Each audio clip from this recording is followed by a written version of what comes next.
Hi friends, welcome back to my channel. ഇന്നത്തെ recipe പൂവരശിലയിൽ തയ്യാറാക്കിയ നല്ല സോഫ്റ്റ് ആയിട്ടുള്ള വളരെ ടേസ്റ്റി ആയിട്ടുള്ള ഇഡ്ഡലിയാണ്. പണ്ട് കാലങ്ങളിൽ അമ്മയൊക്കെ വീട്ടിൽ ഇങ്ങനെയാണ് തയ്യാറാക്കിയിരുന്നത്. അതിൻ്റെ കൂട്ടത്തിൽ വളരെ സിമ്പിളായിട്ട് വളരെ എളുപ്പത്തിൽ തയ്യാറാക്കിയെടുക്കാൻ പറ്റുന്ന ഒരു ടിഫിൻ സാമ്പാറുമാണ്. അധികം വെജിറ്റബിൾസ് ചേർക്കാതെ തയ്യാറാക്കുന്ന വളരെ ടേസ്റ്റി ആയിട്ടുള്ളൊരു സാമ്പാറാണ്. ആദ്യം നമുക്ക് ഇഡ്ഡലിക്ക് ആവശ്യമുള്ള പച്ചരി ഒന്ന് കുതിർത്തെടുക്കണം. ഞാനിവിടെ 2 കപ്പ് പച്ചരി വെച്ചിട്ടാണ് ഇഡ്ഡലി തയ്യാറാക്കുന്നത്. അപ്പോൾ 2 കപ്പ് പച്ചരി ഒരു ബൗളിലേക്ക് ചേർത്ത് കൊടുക്കാം. ഇനി ആവശ്യത്തിന് വെള്ളം ഒഴിച്ച് ഇത് 2-3 തവണ നന്നായിട്ടൊന്ന് കഴുകിയെടുക്കണം. അതിൽ വെള്ളം തെളിഞ്ഞു വരുന്നവരെ കഴുകിയെടുക്കാം. ഇവിടെ ഞാൻ സാധാരണ പച്ചരിയാണ് കേട്ടോ എടുത്തിരിക്കുന്നത്. നിങ്ങൾക്ക് വേണമെങ്കിൽ ഇഡ്ഡലി റൈസ് എടുക്കാവുന്നതാണ്. അപ്പം പച്ചരി എടുക്കുമ്പോൾ അധികം പശയില്ലാത്ത പച്ചരി എടുക്കാനായിട്ട് ശ്രദ്ധിക്കണം. എങ്കിൽ മാത്രമേ ഇഡ്ഡലി നല്ല സോഫ്റ്റായിട്ട് കിട്ടുകയുള്ളൂ. അപ്പം നന്നായിട്ട് കഴുകി എടുത്തിട്ടുണ്ട്. ഞാനിവിടെ 2-3 തവണ നന്നായിട്ട് കഴുകിയെടുത്തു. ഇനി കുതിരാൻ ആവശ്യമുള്ള വെള്ളം ചേർത്ത് കൊടുക്കാം. അരി മുങ്ങിക്കിടക്കുന്ന പരുവത്തിൽ വെള്ളം ചേർത്ത് കൊടുക്കണം. അരി നന്നായിട്ട് കുതിർന്നതിന് ശേഷം നമ്മൾ കഴുകാറില്ല കേട്ടോ. അതിൽ ജസ്റ്റ് വെള്ളം ഒന്ന് ഊറ്റിക്കളയുകയാണ് ചെയ്യുന്നത്. ഇനി ഇത് കുറഞ്ഞത് 4 മണിക്കൂറെങ്കിലും റെസ്റ്റ് ആയിട്ട് മാറ്റി വെക്കാം. ഇനി അടുത്തതായിട്ട് ഒരു ബൗളിലേക്ക് അരക്കപ്പ് ഉഴുന്ന് ചേർത്ത് കൊടുക്കാം. ഞാനിവിടെ 2 കപ്പ് അരിക്ക് അരക്കപ്പ് ഉഴുന്നാണ് എടുക്കുന്നത്. ഇതിലേക്ക് 1/2 ടീസ്പൂൺ ഉലുവ ചേർത്ത് കൊടുക്കാം. ഈ ഉലുവ ചേർക്കുമ്പോഴുണ്ടല്ലോ ഇഡ്ഡലി നല്ല സോഫ്റ്റും മാത്രമല്ല നല്ലൊരു ടേസ്റ്റുമാണ് കേട്ടോ. ഇനി ആവശ്യത്തിന് വെള്ളം ഒഴിച്ച് 2-3 തവണ നന്നായിട്ടൊന്ന് കഴുകിയെടുക്കണം. ഉഴുന്ന് കുതിർന്ന് വരാൻ അധികം സമയം വേണ്ട. 2 മണിക്കൂറൊക്കെ കൊണ്ട് ഉഴുന്ന് നന്നായിട്ട് കുതിർന്ന് കിട്ടും. ഇവിടെ പക്ഷേ നമ്മൾ അരി കുതിർന്ന് വരുന്ന അത്രയും സമയം തന്നെ ഉഴുന്നും കുതിരാനായിട്ട് വെക്കുന്നുണ്ട്. വെള്ളമൊക്കെ ഊറ്റി മാറ്റിയതിന് ശേഷം ഇനി നമുക്ക് കുതിരാൻ ആവശ്യമുള്ള വെള്ളം ചേർത്ത് കൊടുക്കാം. ഈ വെള്ളം നമ്മൾ ഊറ്റിക്കളയാറില്ല കേട്ടോ. ഈ വെള്ളത്തിൽ വേണം നമുക്ക് ഉഴുന്ന് അരച്ചെടുക്കാനായിട്ട്. ഉഴുന്ന് നന്നായിട്ട് വെള്ളം പിടിച്ചെടുക്കുക. അപ്പോൾ അതിനനുസരിച്ച് വെള്ളം ഒഴിച്ചു കൊടുക്കേണ്ടതാണ്. ഇനി ഇത് റെസ്റ്റ് ചെയ്യാനായിട്ട് മാറ്റി വെക്കാം. ഇവിടെ ഉഴുന്ന് നന്നായിട്ട് കുതിർന്ന് വന്നിട്ടുണ്ട്. ഞാനിവിടെ 4 മണിക്കൂറിന് ശേഷമാണ് കേട്ടോ ഉഴുന്നൊക്കെ എടുക്കുന്നത്, അരയ്ക്കാനായിട്ട് എടുക്കുന്നത്. ഇനി നമുക്ക് അരയ്ക്കാനായിട്ട് തുടങ്ങാം. ആദ്യം നമുക്ക് ഉഴുന്നിൽ നിന്നും വെള്ളം സെപ്പറേറ്റ് ചെയ്ത് മാറ്റാം. ഉഴുന്ന് കുതിർത്ത വെള്ളം നമ്മൾ സെപ്പറേറ്റ് ചെയ്ത് ഒരു ഗ്ലാസ്സിലേക്ക് മാറ്റിയിട്ടുണ്ട്. ഈ വെള്ളം വെച്ചിട്ട് വേണം നമുക്ക് ഉഴുന്ന് അരച്ചെടുക്കാനായിട്ട്. ഉഴുന്നൊരു മിക്സിയുടെ ജാറിലേക്ക് മാറ്റി ഇനി കുറേശ്ശെ വെള്ളം ഒഴിച്ചിട്ട് നല്ല ഫൈനായിട്ടൊന്ന് അരച്ചെടുക്കാം. ആദ്യം തന്നെ ഒരുപാട് വെള്ളം ഒഴിച്ചിട്ട് അരയ്ക്കാൻ പാടില്ല കേട്ടോ. കാരണം ഇഡ്ഡലി മാവ് എന്ന് പറയുന്നത് ഒരല്പം തിക്കായിട്ടുള്ളൊരു കൺസിസ്റ്റൻസിയിലാണ് വേണ്ടത്. ഇതുപോലെ നല്ല ഫൈനായിട്ട് അരച്ചെടുത്തിട്ടുണ്ട്. ഇതുപോലെ നല്ല തിക്കായിട്ട് വേണം അരച്ചെടുക്കാനായിട്ട്. ഒരുപാട് അങ്ങ് ലൂസായി പോകാനായിട്ട് പാടില്ല. ഇനി നമുക്കിത് ഒരു പാത്രത്തിലേക്ക്, വിസ്താരമുള്ളൊരു പാത്രത്തിലേക്ക് മാറ്റാം. സാധാരണ ദോശമാവ് ഒരല്പം ലൂസായിട്ടുള്ള പരുവത്തിലാണ്. ഇഡ്ഡലി മാവ് തയ്യാറാക്കുമ്പോൾ ദോശമാവിനെക്കാട്ടി അല്പം കൂടി തിക്കായിട്ടുള്ള പരുവത്തിൽ വേണം തയ്യാറാക്കി എടുക്കാനായിട്ട്. കുറേശ്ശെ വെള്ളം ഒഴിച്ചിട്ട് വേണം അരച്ചെടുക്കാനായിട്ട്. അപ്പോൾ ഉഴുന്ന് അരച്ചത് മുഴുവനായിട്ട് ഒരു പാത്രത്തിലേക്ക് ചേർത്ത് കൊടുത്തു.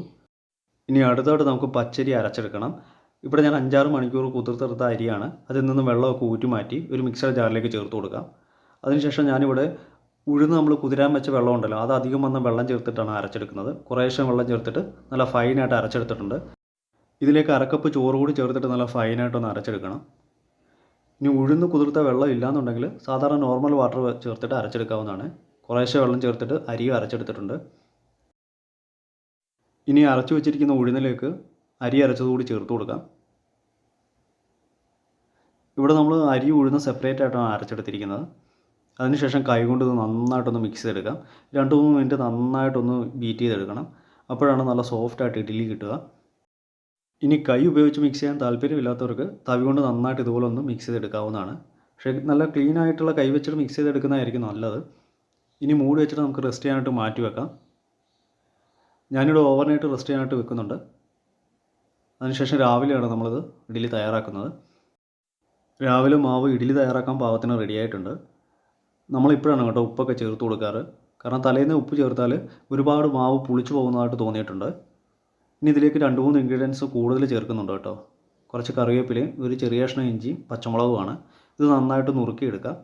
അതിനുശേഷം മാവിലേക്ക് ചേർത്ത് കൊടുക്കാം. ഇങ്ങനെ ചേർത്ത് കൊടുക്കുകയാണെങ്കിൽ നല്ലൊരു ഫ്ലേവറാണ് കേട്ടോ ഇഡ്ഡലിക്ക്.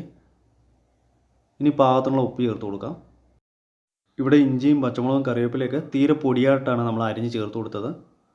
ഇത് ഇഡ്ഡലിയിൽ ഒരുപാട് അങ്ങ് കടിക്കാൻ കിട്ടില്ല കേട്ടോ. എന്നാൽ ഇതിൻ്റെ ഒരു ഫ്ലേവർ നന്നായിട്ട് കിട്ടുകയും ചെയ്യും. അതിനുശേഷം നന്നായിട്ട് ഇതുപോലെ നന്നായിട്ടൊന്ന് ഇളക്കി യോജിപ്പിച്ചെടുക്കാം. കണ്ടില്ല, ഈ ഒരു കൺസിസ്റ്റൻസിയിലാണ് നമ്മുടെ ഇഡ്ഡലി മാവ് ഇരിക്കുന്നത്. ഇനി ഇത് മൂടി വെച്ചിട്ട് വളരെ കുറച്ച് സമയം കൂടി റെസ്റ്റ് ചെയ്യാനായിട്ട് മാറ്റി വെക്കാം. അപ്പോഴേക്കും നമ്മൾ ചേർത്ത് കൊടുത്ത ഇഞ്ചിയുടെയും പച്ചമുളകിൻ്റെയും കറിവേപ്പിലയുടെയും ഒക്കെ ഒരു ഫ്ലേവർ മാവിൽ ഇറങ്ങി കിട്ടും. ഇവിടെ നമ്മൾ പൂവരശിലയിലാണ് കേട്ടോ ഇഡ്ഡലി തയ്യാറാക്കുന്നത്. ഇല നന്നായിട്ട് കഴുകി വൃത്തിയാക്കി എടുത്തിട്ടുണ്ട്. ഇനി ഇതൊന്ന് സോഫ്റ്റായി കിട്ടാനായിട്ട് കുറച്ച് സമയം ഒന്ന് ആവിക്ക് വെക്കുന്നുണ്ട്. ഒരുപാട് സമയമൊന്നും വേണ്ട, 2-3 മിനിറ്റ് ഒന്ന് ആവിക്ക് വെച്ചെടുത്താൽ മതിയാകും. ഇലയൊന്ന് സോഫ്റ്റായി കിട്ടാൻ വേണ്ടിയാണ്. ഇപ്പോൾ ഇല സോഫ്റ്റായി കിട്ടിയിട്ടുണ്ട്. ഇനി ഇഡ്ഡലി തട്ടിൽ ഓരോ കുഴിയിലായിട്ട് ഇല വെച്ചൊന്ന് അറേഞ്ച് ചെയ്തെടുക്കാം.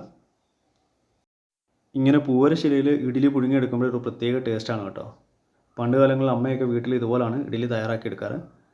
ഇങ്ങനെ ഇഡ്ഡലി തട്ടിൽ ഓരോ കുഴിയിലായിട്ട് നമ്മൾ ഇല വെച്ച് കൊടുത്തു. അതിനുശേഷം ഇതിലേക്ക് മാവ് കോരി ഒഴിച്ച് കൊടുക്കാം. ഇഡ്ഡലി തട്ടിൽ നമ്മൾ ഡയറക്റ്റ് മാവ് കോരി ഒഴിച്ച് തയ്യാറാക്കുന്ന സമയത്ത് ഇഡ്ഡലി തട്ടിൽ അല്പം എണ്ണ പുരട്ടി മയപ്പെടുത്താറുണ്ട്. ഇവിടെ നമ്മൾ ഇലയിൽ ഒട്ടും തന്നെ എണ്ണ പുരട്ടേണ്ട കാര്യമില്ല കേട്ടോ. അതുമാത്രമല്ല, ഇഡ്ഡലി തട്ടി തയ്യാറാക്കുമ്പോൾ നല്ലൊരു ഷേപ്പായിരിക്കും. ഇതങ്ങനെ ഷേപ്പിൽ കുഴപ്പമൊന്നുമില്ല, എന്നാലും അത്യാവശ്യം നല്ല ഷേപ്പും, അതുമാത്രമല്ല ഇലയിൽ നല്ല കുക്കായി വരുന്ന സമയത്ത് നല്ലൊരു ഫ്ലേവറുമാണ് കേട്ടോ. ഇതുപോലെ മാവ് എല്ലാ ഇലയിലും നമുക്ക് കോരി ഒഴിക്കാം. ഇങ്ങനെ കോരി ഒഴിക്കുന്നതിന് മുമ്പ് തന്നെ നമ്മൾ ഇഡ്ഡലി ചെമ്പിൽ വെള്ളം തിളയ്ക്കാനായിട്ട് വെച്ചിരുന്നു. ഞാൻ 2 തട്ടിലും മാവ് റെഡിയാക്കി വെച്ചിട്ടുണ്ട്. ഇപ്പം വെള്ളം തിളച്ചിട്ട് നന്നായിട്ട് ആവി വന്ന് തുടങ്ങുന്ന സമയത്ത് 2 തട്ടും ഇതിലേക്ക് ഇറക്കി വെക്കാം. അതിനുശേഷം മൂടി വെച്ചിട്ട് മീഡിയം ഫ്ലെയിമിലിട്ട് കുക്ക് ചെയ്തെടുക്കാം.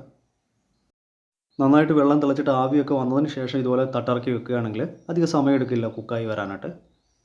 ഞാനിവിടെ 10-15 മിനിറ്റൊക്കെ എടുക്കുന്നുണ്ട് ഇത് കുക്കായി കിട്ടാനായിട്ട്. നന്നായി കുക്കായതിനു ശേഷം നമ്മൾ പുറത്തെടുത്ത് തണുക്കാനായിട്ട് വെയിറ്റ് ചെയ്യുന്നുണ്ട്. നന്നായിട്ട് തണുത്തതിന് ശേഷം നമുക്ക് ഇലയിൽ നിന്ന് സെപ്പറേറ്റ് ചെയ്തെടുക്കാം. ഇങ്ങനെ സെപ്പറേറ്റ് ചെയ്തെടുക്കാനായിട്ട് ബുദ്ധിമുട്ടൊന്നുമില്ല കേട്ടോ, വളരെ പെട്ടെന്ന് തന്നെ ഇളകി കിട്ടും. നല്ല സോഫ്റ്റാണ് കേട്ടോ ഇത്, നല്ലൊരു സ്മെല്ലാണ് ഇപ്പോൾ തന്നെ. ഇതുപോലെ തന്നെ നമുക്ക് ബാക്കിയുള്ളത് സെപ്പറേറ്റ് ചെയ്തെടുക്കാം. പൂവരശിലയിൽ തയ്യാറാക്കുന്നതുകൊണ്ട് തന്നെ ഇത് വളരെ ഹെൽത്തിയുമാണ്. ഇഞ്ചിയും പച്ചമുളകൊക്കെ ചേർത്ത് തയ്യാറാക്കിയതാണ്. നല്ല ടേസ്റ്റി ആയിട്ടുള്ള ഇഡ്ഡലിയാണ് കേട്ടോ. പണ്ട് കാലങ്ങളിലൊക്കെ ഇങ്ങനെയാണ് ഇഡ്ഡലി തയ്യാറാക്കിയിരുന്നത്. ഇപ്പോഴും ഈ രീതിയിൽ ഇഡ്ഡലി തയ്യാറാക്കുന്നവരുണ്ടോ എന്ന് അറിഞ്ഞുകൂടാ കേട്ടോ. അങ്ങനെ തയ്യാറാക്കുന്നവരുണ്ടെങ്കിൽ ഒന്ന് കമൻറ്റ് ബോക്സിൽ കമൻറ്റ് ചെയ്തേക്കണേ. നല്ല സോഫ്റ്റും നല്ല പ്ലഫിയുമായിട്ടുള്ള ഇഡ്ഡലിയാണ്. ഇനി ഇതിൻ്റെ കൂടെ കഴിക്കാനായിട്ട് നമുക്കൊരു എളുപ്പത്തിലൊരു സാമ്പാർ തയ്യാറാക്കാം. ഇത് ടിഫിൻ സാമ്പാറാണ് കേട്ടോ, അധികം വെജിറ്റബിൾസ് ഒന്നും ഇല്ലാതെ തയ്യാറാക്കിയെടുക്കുന്ന സാമ്പാറാണ്. വളരെ സിമ്പിളായിട്ട് കുക്കറിൽ തയ്യാറാക്കിയെടുക്കുന്ന ഒരു സാമ്പാറാണ്. അതിനായിട്ട് 1/2 കപ്പ് തുവരപ്പരിപ്പ് അത് നന്നായിട്ട് കുതിർത്തെടുത്തതാണ്, അതൊരു കുക്കറിലേക്ക് ചേർത്ത് കൊടുത്തു.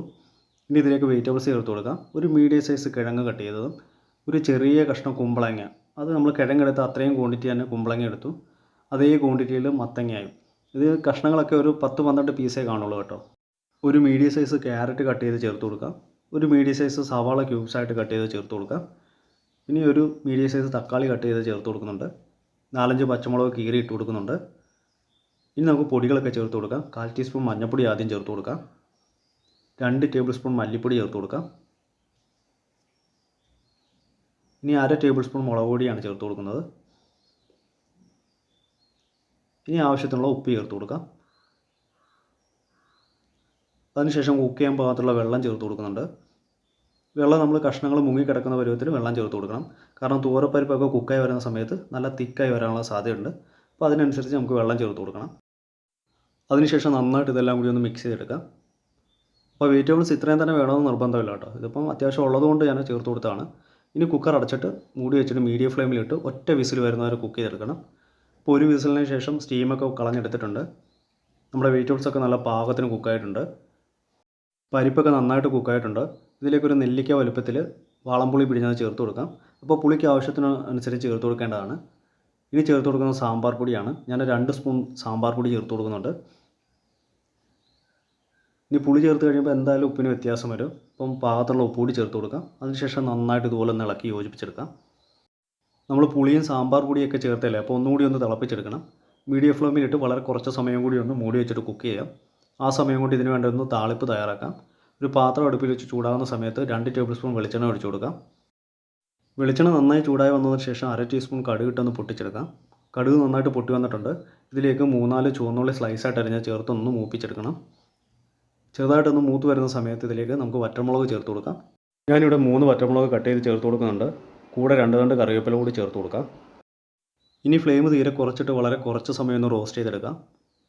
വറ്റമുളകും ചുവന്നുള്ളിയും കറിവേപ്പിലയൊക്കെ റോസ്റ്റായി വന്നിട്ടുണ്ട്. ഇനി ഫ്ലെയിം ഓഫ് ചെയ്തതിന് ശേഷം അതിലേക്ക് 1/2 ടീസ്പൂൺ കായപ്പൊടി ചേർത്ത് കൊടുക്കുന്നുണ്ട്. അതിനുശേഷം ഒന്ന് ഇളക്കി യോജിപ്പിച്ചതിന് ശേഷം നമുക്ക് ഡയറക്റ്റ് ഇത് സാമ്പാറിലേക്ക് ചേർത്ത് കൊടുക്കാം. ഇങ്ങനെ കായംപൊടി താളിപ്പിലിട്ട് ചെറുതായിട്ടൊന്ന് ചൂടാക്കി ചേർക്കുമ്പോൾ നല്ലൊരു ഫ്ലേവറാണ് കേട്ടോ സാമ്പാറിന്. ഇങ്ങനെ താളിപ്പ് ചേർത്തിട്ട് നന്നായിട്ടൊന്ന് ഇളക്കി യോജിപ്പിച്ചെടുക്കാം. അങ്ങനെ നമ്മുടെ ടിഫിൻ സാമ്പാർ ഇവിടെ റെഡി ആയിട്ടുണ്ട് കേട്ടോ. വളരെ സിമ്പിളായിട്ടുള്ളൊരു സാമ്പാറാണ്. മല്ലിയില ഫ്ലേവർ ഇഷ്ടമുള്ളവർക്ക് കുറച്ച് മല്ലിയില കട്ട് ചെയ്ത് ചേർത്തെടുക്കാവുന്നതാണ്. ദോശയ്ക്കും ഇഡ്ഡലിക്കും ചോറിൻ്റെ കൂടെയൊക്കെ കഴിക്കാൻ പറ്റുന്ന വളരെ ടേസ്റ്റി ആയിട്ടുള്ള സാമ്പാറാണ്. ഇനി ഇഡ്ഡലിയും സാമ്പാറും നമുക്കൊരു പാത്രത്തിലേക്ക് സെർവ് ചെയ്ത് മാറ്റാം. എല്ലാവരും ഇതേ രീതിയിൽ വീട്ടിൽ ട്രൈ ചെയ്ത് നോക്കണം. വീഡിയോ ഇഷ്ടമായാൽ ലൈക്ക് ചെയ്യാനും ഷെയർ ചെയ്യാനും സബ്സ്ക്രൈബ് ചെയ്യാനും അതോടൊപ്പം തന്നെ കമൻറ്റ് ചെയ്യാനും മറക്കരുത്. വീഡിയോ യൂസ്ഫുൾ ആയിട്ട് തോന്നുകയാണെങ്കിൽ മാക്സിമം ഷെയർ ചെയ്ത് സപ്പോർട്ട് ചെയ്തേക്കണേ. നല്ലൊരു റെസിപ്പിയുമായി വീണ്ടും കാണാം. Thanks for watching. ബൈ.